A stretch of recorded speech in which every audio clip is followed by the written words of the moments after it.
हर महादेव, जय भोलेनाथ। आज मंगलवार के दिन सुनिए मंगल देव की संपूर्ण कथा, साथ ही मंगलवार की पौराणिक कथा आरती। इस कथा के सुनने से भगवान भक्तों पर सभी प्रकार के मनवांछित फल की प्राप्ति होगी। साथ ही मंगलवार का व्रत करते हैं तो ये कथा आवश्यक आप लोग को सुननी चाहिए। तो मनचित श्रद्धा भाव से बोलिए भगवान हनुमान जी महाराज की जय हो। एक समय की बात है, एक ब्राह्मण दंपति की कोई संतान नहीं थी। इसी कारण वह बेहद दुखी रहते थे। एक समय ब्राह्मण वन में गए हनुमान जी की पूजा के लिए। वहां उन्होंने पूजा के साथ हनुमान जी की महावीर जी की से एक पुत्र की कामना की। घर पर उनकी स्त्री भी पुत्र की प्राप्ति के लिए मंगलवार का व्रत करती थी। वह मंगलवार के दिन वह व्रत के लिए अंत में हनुमान जी को भोग लगाकर स्वयं भी भोजन करती थी। एक बार व्रत के दिन ब्राह्मणी न भोजन न बना पाई और न ही हनुमान जी की भोग लगा सकी। उन्होंने प्रण किया कि अगले मंगलवार को हनुमान जी की भोग लगाकर और स्वयं भी खाएंगे। वह भूखी प्यासी 6 दिन तक पड़ी रही। मंगलवार के दिन वह बेहोश हो गए और हनुमान जी उनकी निष्ठा और लगन को देखकर प्रसन्न हुए। उन्होंने आशीर्वाद स्वरूप ब्राह्मणी को एक पुत्र और के वरदान दिए और कहा कि यह तुम्हारी बहुत सेवा करेगी। वह बालक को पाकर ब्राह्मणी अत्यधिक प्रसन्न हुई। उन्होंने बालक का नाम मंगल रखा। कुछ समय उपरांत जब ब्राह्मण घर आए तो बालक को देखकर पूछा कि वह कौन है। पत्नी बोली कि मंगलवार का व्रत से भगवान हनुमान जी प्रसन्न हुए, उन्होंने यह बालक दिया। ब्राह्मण ने अपनी पत्नी की बात पर विश्वास नहीं हुआ। एक दिन मौका देखकर ब्राह्मण ने बालक को कुएं में धकेल दिया। घर पर लेट आने पर ब्राह्मणी ने पूछा कि मंगल कहाँ है। तभी पीछे से मंगल मुस्कुराकर आया।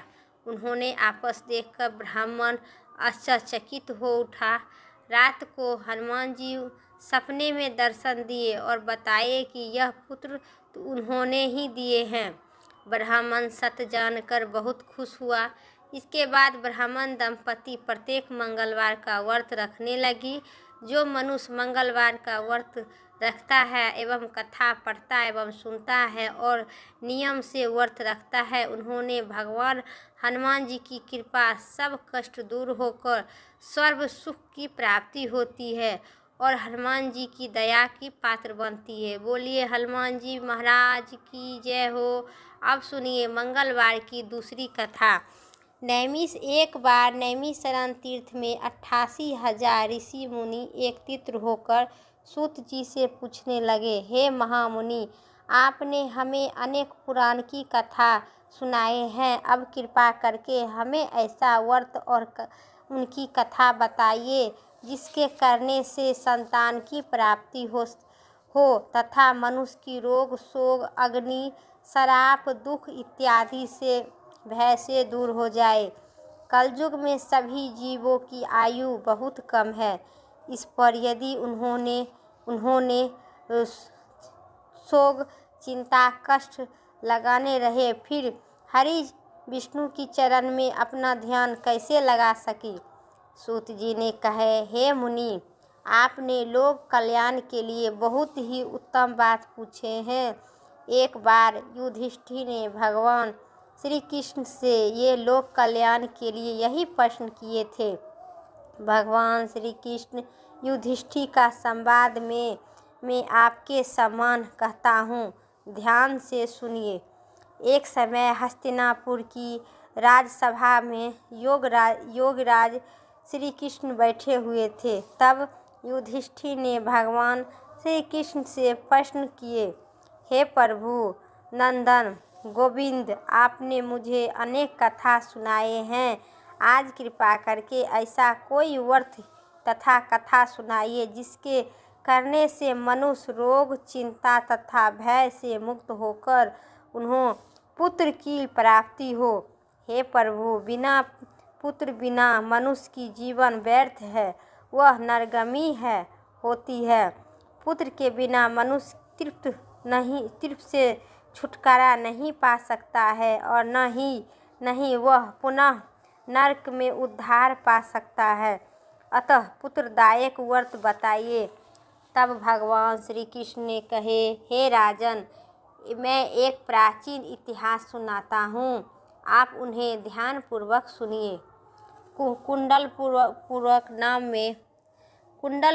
नामक एक गांव था। वे गांव में एक नंदन नामक एक ब्राह्मण, महाबुद्धिमान ब्राह्मण रहता था। उनका गुजारा जैसे तैसे चल रहा था, परंतु वह बहुत दुखी रहता था क्योंकि उन्होंने कोई संतान नहीं थी। उनकी पत्नी सुदंता पतिव्रता थी। वह भक्ति भाव बहुत करती थी, हनुमान जी की आराधना करती थी, मंगलवार के दिन व्रत भी रखती थी और भगवान के अत्यधिक भोजन बनाकर हनुमान जी की भोग लगाकर बाद में स्वयं भोजन करती थी। एक मंगलवार को गृह काज की अधिकता के कारण वह हनुमान जी की भोग न लगा सकी। इस पर उन्होंने बहुत दुखी हुआ। उन्होंने स्वयं भी भोजन नहीं की। प्रण किया कि अब मैं अगले मंगलवार को हनुमान जी की भोग लगाकर अन्न जल ग्रहण करूंगी। ब्राह्मणी सुदंता प्रतिदिन भोजन बनाती थी, श्रद्धापूर्वक अपनी पति को खिलाती थी, परंतु स्वयं भोजन ग्रहण नहीं करती थी और मन ही मन हनुमान जी की आराधना करती थी। इस पर 6 दिन तक ब्राह्मणी सुदंता अपने प्रण के अनुसार भूखी प्यासी निहार रही, परंतु 7वें दिन मंगलवार को वह प्रातः काल ही बेहोश कर गिर पड़ी। सुदंता की इस असीम भक्ति से हनुमान जी बहुत प्रसन्न हुए और उनके मुख से प्रकट होकर बोले, सुदंता, मैं तेरी भक्ति से बहुत प्रसन्न हूँ, तू उठकर वर मांग। सुदंता अपने आराध्य देव हनुमान जी को अपने समक्ष पाकर अत्यधिक खुशी हुई, हर्षोल्लास से उठी, उनके चरण में गिर पड़ी और कहा, हे प्रभु, मेरे कोई संतान नहीं है, कृपा करके मुझे कोई संतान प्रदान कीजिए। हनुमान जी ने कहे, तेरी इच्छा पूर्ण होगी, तेरी यह एक कन्या उत्पन्न होगी, उनके अष्टांग प्रतिदिन सोना देगी। इसी पर देकर हनुमान जी अंतर्ध्यान हो गए। ब्राह्मणी सुदंता बहुत हर्षित हुई। उनके यह समाचार अपने पति को जाकर कहे, लेकिन ब्राह्मण देव कन्या का वरदान सुनकर कुछ दुखी हुई, परंतु सोना मिलने की बात पर सुनी तो बहुत प्रसन्नता हुई। विचार की कि ऐसा कन्या के साथ मेरी निर्धनता तो समाप्त हो जाएगी। श्री हनुमान जी की कृपा से वह ब्राह्मणी गर्भवती हुई और 10वें महीने में उनके एक सुंदर कन्या का जन्म हुआ। वह कन्या अपने पिता के घर ठीक उसी प्रकार बढ़ने लगी जिस प्रकार शुक्ल पक्ष की चंद्रमा बढ़ते हैं। 10वें दिन ब्राह्मण उन बालक को नामकरण संस्कार करवाए। उनके कुल पुरोहित ने उस बालिका के नाम रत्नबाला रखा। इस कन्या के पूर्व जन्म में विधि विधान से मंगल देव का व्रत भी किया करता था। ब्राह्मणी सुदंता भी बहुत अभिमानी हो गए कि बहुत रत्नबाला का अष्टयंग प्रतिदिन बहुत सा सोना देता था। उसी सोने चांदी पर नंद ब्राह्मण बहुत धनवान हो गए और ब्राह्मणी सुदंता भी बहुत अभिमानी हो गई। समय बीतने लगे, साथ ही रत्नबाला 10 वर्ष की हो चुकी थी। एक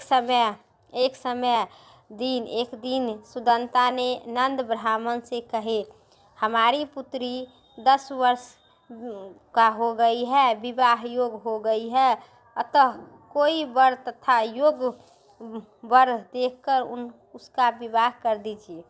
यह सुनकर नंद ब्राह्मण बोले, अभी तो रत्नबाला बहुत छोटी है। तब ब्राह्मणी ने कहे, शास्त्र के आज्ञा आज्ञा है कि कन्या 8वें वर्ष में गौरी, 9वें वर्ष में रोहिणी और 10वें वर्ष में कन्यादान से इंद्रलोक 10 इसके पश्चात रत्नबाला हो जाती है।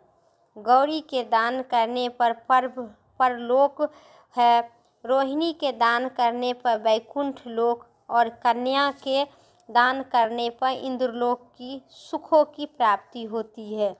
हे पतिदेव, अगर रत्नबाला का दान किया जाता है तो घोर नरक की प्राप्ति होगी। इस पर नंद ब्राह्मण ने कहा, अभी तो रत्नबाला 10 वर्ष के ही है, मैं तो 16 साल की कन्याओं का विवाह करवाए हैं, अभी जल्दी क्या है। नंद ब्राह्मणी सुदंता ने कहे, आपको लोभ अधिक हो गया है।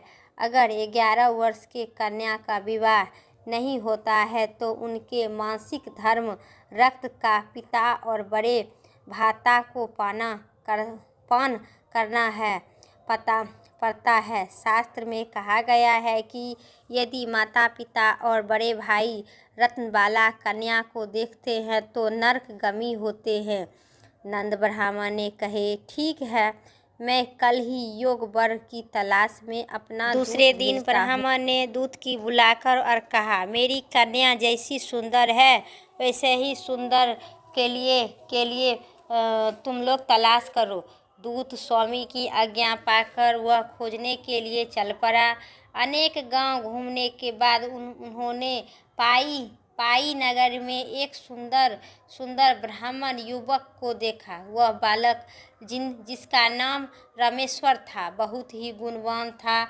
दूत ने इस सुंदर गुणवान ब्राह्मण पुत्र के बारे में अपने स्वामी को विधि विस्तार पूर्वक बता दिया। ब्राह्मण नंद को भी रामेश्वर अच्छा लगने लगा। फिर वह एक शुभ मुहूर्त से विधि पूर्वक से रामेश्वर और कन्या रत्नबाला को विवाह करवा दिए। अच्छे तरह हो गया। कन्या को दान करके ब्राह्मण ब्राह्मणी संतुष्ट हो गए, परंतु ब्राह्मण नंद के मन में तो लोभ समाया हुआ था। उन्होंने रत्नबाला कन्या को तो कर दिया था, परंतु वह बहुत खिलत था। उसने विचार किया कि रत्नबाला जब ससुराल चल जाएगी इससे जो सोना मुझे परंतु वह ससुराल जाएगी, जो सोना मिला है वह आगे नहीं मिलेगा। मेरे पास तो धन था, कुछ धन है जो इसके विवाह में खर्च हो गया है और शेष बच गया है वह भी कुछ दिन के पश्चात समाप्त हो जाएगा। मैंने इसका विवाह करके बड़ी ही भूल कर दी है। उसने विचार किया कि अब कोई ऐसा उपाय करूं जो रत्नबाला मेरे घर में ही बना रहेगी। लोभ रूपी ब्राह्मण राक्षस ने ब्राह्मण नंद की मस्तक पर लोभ छाया हुआ था। रात भर सैया पर बेचैनी से करवट बदलते उन्होंने एक चाकू का निर्माण किया। उसने विचार किया कि जब रत्नबाला को पति रामेश्वर उसे अपने घर वापस ले जा रहेगा तो वह मार्ग में उसका वध करवाकर और अपनी पुत्री को अपने घर वापस ले आएगा, जिससे नियमित रूप से उसे सोना भी मिलते रहेगा और समाज में कोई मनुष्य उसे दोष भी नहीं दे सकता है।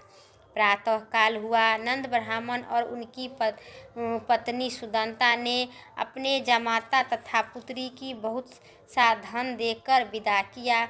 रामेश्वर अपनी पत्नी रत्नबाला को लेकर अपने नगर की तरफ चल दिया। ब्राह्मण नंद ने महालोभ से भूभीत होकर पाप पुण्य की विचार भूल चुका था। अपने भयंकर चाकू से निर्माण किया हुआ था कार्यरूपी और उनके अपने दूत को मार्ग में अपने जमाता का वध करवाने के लिए पहले से भेज दिया था। दूत मार्ग में ही छिपकर बैठ गया और जैसे ही रामेश्वर उनके छिपे स्थान पर पहुँचे, ब्राह्मण के दूत ने स्वामी की आज्ञा को पालन करते हुए रामेश्वर को वध कर दिया। इसके पश्चात उन्होंने यह समाचार ब्राह्मण तक भी पहुंचा दिए। अपने जामाता के वध का समाचार प्रातः कर नंद ब्राह्मण और उस स्थान पर पहुंच गए और रुदन करती अपनी पुत्री से बोली, पुत्री, मार्ग में लुटेरे ने तेरे पति का वध कर दिया। भगवान की इच्छा के आगे किसी को कोई बस नहीं चलता है। अब तू घर चल, वहाँ रहकर शेष जीवन व्यतीत करना। जो भाग में लिखा था वही होता है। लेकिन अपने पति की अकाल मृत्यु से रत्नबाला बहुत दुखी हुई, करुणारुदन कर रही थी और अपने पिता से बोली, हे पिताजी, इस संसार में जिस स्त्री का पति नहीं है उसका जीना व्यर्थ है। मैं अपने पति के साथ ही अपने शरीर को जला दूंगी और सती होकर अपने इस जन्म को माता पिता के नाम तथा सास ससुर के यश को समर्थक करूंगी। और ब्रह्मानंद अपनी पुत्री रत्नबाला के वचन सुनकर अबक्का हो गया।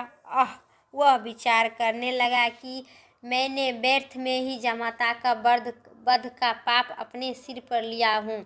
रत्नबाला अपने पति के साथ अपने प्राण तक देने के तैयार है। मेरे तो दोनों तरफ से ही मरण हो गया। धन तो अब नहीं मिलेगा। जामाता का वध के पाप भी फलस्वरूप यम यथा भी भूतित हो पड़ेगी।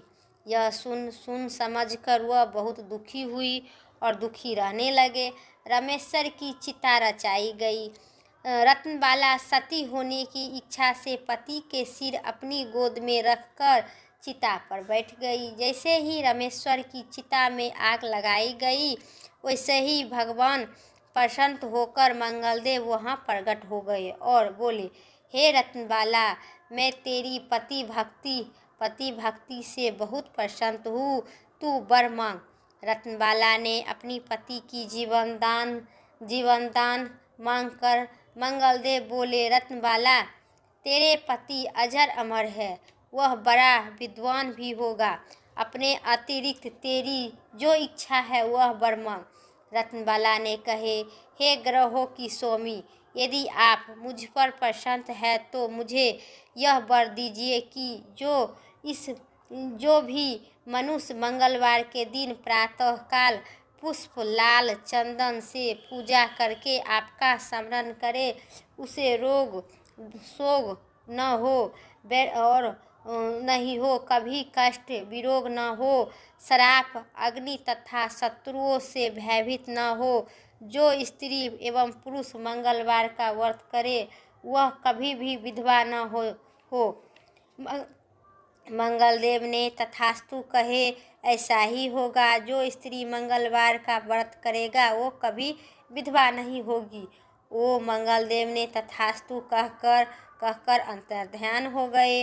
मंगलदेव की कृपा से रामेश्वर की जीवित होकर उठा।